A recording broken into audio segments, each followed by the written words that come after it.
पापा। अरे देविका, तू यहाँ क्यों आ गई? मैं ड्यूटी पे हूँ, किसी ने देख लिया तो नौकरी से हाथ धो बैठूंगा। तू जा, घर पे बात करेंगे, जा।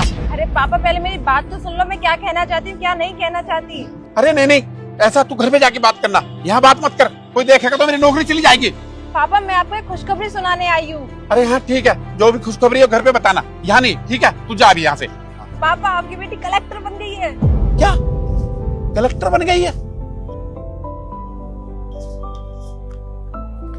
तू सही कह रही है? पर ये तो इंग्लिश में है, इसे तो हम पढ़ ही नहीं सकते। क्या? ठीक है, तू कह रही हो तो ठीक ही होगा। बेटा, आज तूने ना मेरा सीना गर्व से चौड़ा कर दिया। मुझे गर्व है कि मेरी बेटी ने आज इतना बड़ा एग्जाम पास कर दिया, तू कलेक्टर बन गई, मुझे बहुत खुशी हुई है। अब बेटा, मुझे तेरे पे पूरा यकीन था कि तू एक ना एक दिन ना बहुत तरक्की करेगी। नहीं पापा, ये तो आपका बड़प्पन है जो आप सारा क्रेडिट मुझे दे रहे हैं, और सारा का सारा क्रेडिट ना आपको जाता है। आपने पापा दिन रात मेहनत करी है। आपकी चाहे तबीयत खराब हो तब भी आप अपनी ड्यूटी से छुट्टी नहीं लेते थे। आपको लगता था अगर मैं छुट्टी ले लूंगा तो मेरी सैलरी कट जाएगी तो बड़ी दिक्कत आएगी। आपने दिन रात इतनी मेहनत करी है, किसके लिए? मेरे लिए, ताकि आप मेरे ट्यूशन की फीस, कॉलेज की फीस और जो बुक के एक्सपेंसेस होते थे वो सारे के सारे भर सको। नहीं नहीं मेरी बच्ची, इसमें ना तेरी मेहनत का भी बहुत हाथ है, क्योंकि तूने ना मेहनत करी जब जाके तुझे कामयाबी मिली।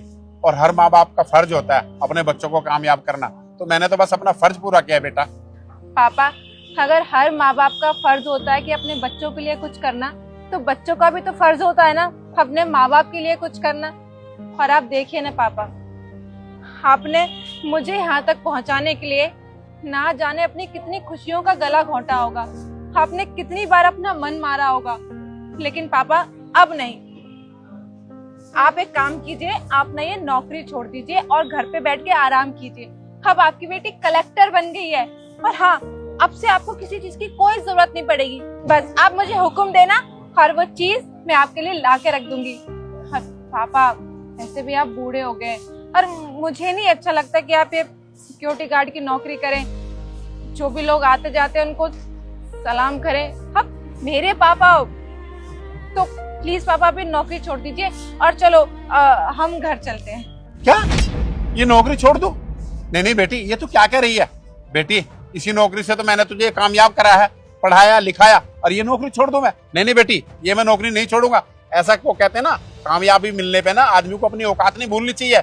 और मैंने ना इसी गार्ड की नौकरी से तुझे पढ़ाया लिखाया, और आज तू कह रही ये नौकरी छोड़ दे? नहीं नहीं, मैं नौकरी नहीं छोड़ूंगा बेटा, ये नौकरी मैं जरूर करूंगा। और हाँ, वैसे भी बेटा, यहाँ का मालिक और मालकिन ना बहुत अच्छे हैं, मैं उनका साथ कैसे छोड़ दूं? इतने दिन से वो मुझे नौकरी पे रखे हुए हैं, आज तुम्हारी कामयाबी आते ही मैं नौकरी छोड़ दूं? नहीं नहीं, मैं नौकरी नहीं छोड़ूंगा बेटा। पापा, मैंने मान लिया कि आपके कंपनी के बॉस और मैम बहुत अच्छे हैं। अगर वो अच्छे हैं तो वो आपकी खुशियों में खुश होंगे ना। आप एक काम कीजिए, आप ना उनसे बात कीजिए और उन्हें बताइए कि आपकी बेटी कलेक्टर बन गई है और आपकी बेटी ये चाहती है कि आप ये नौकरी ना करें। एक बार बात करके तो देखिए, क्या पता वो आपकी बात मान जाए। बेटी क्या कह रही है? वो बोलेंगे देखो आज इसकी बेटी कलेक्टर बन गई तो इसमें घमंड आ गया, तुरंत नौकरी छोड़ दी इसने। नहीं नहीं बेटा, मैं ऐसा कुछ नहीं करूंगा, मैं नौकरी यही करूंगा। एक काम कर, तुझे जो पोस्ट मिली है ना, तू उस पे काम कर, मुझे ये काम करने दे, ठीक है ना? पापा मेरी बात। राकेश जी, ड्यूटी के टाइम पे ये क्या बातें कर रहे हो आप लोग? काफी टाइम से नोटिस कर रहा हूँ। साहब, वो क्या है ना, ये गुड न्यूज लेके आई है, ये कलेक्टर बन गई है, और ये पागल कह रही है कि नौकरी छोड़ दो। अब आप ही बताओ सर, मैं नौकरी कैसे छोड़ सकता हूँ? अरे वाह, आप कलेक्टर बन गए हो, कॉन्ग्रेचुलेशंस। कांग्रेचुलेशन, ये तो बहुत अच्छी बात है। Thank you sir, thank you ma'am. सही में ये तो बहुत खुशी की बात है।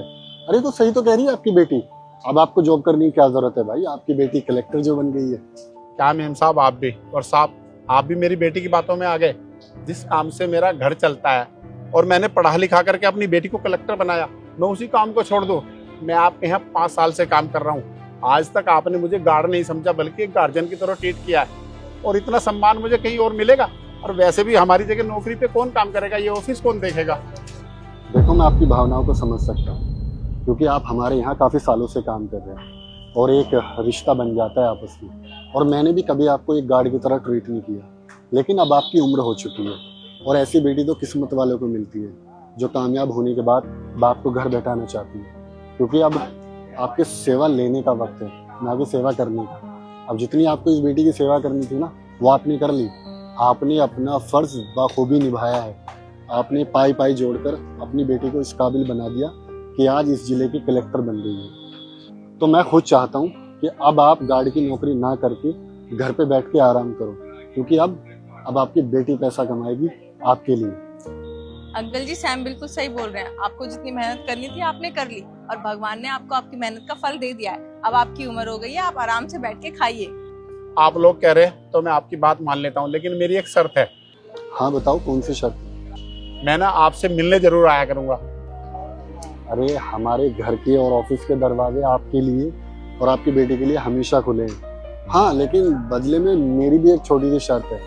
भाई देखो, आपको तो पता है ना कि मुझे और मेरी वाइफ को ऑफिस के काम के चलते कोर्ट कचहरी के चक्कर काटने पड़ते हैं, तो आपकी बेटी हमारी हेल्प तो कर दिया करेगी ना। अरे सर, ये भी कोई कहने वाली बात है क्या? चलो, सच में हमें बहुत खुशी हुई ये देखकर कि छोटे इंसान भी बड़े सपने देख सकते हैं। और देखो ना शताक्षी, सपनों की कोई उम्र नहीं होती। देखो, सपने पूरे भी हो जाते हैं। चलो, बहुत बहुत बधाई आपको। हम चलते हैं। ठीक है सर।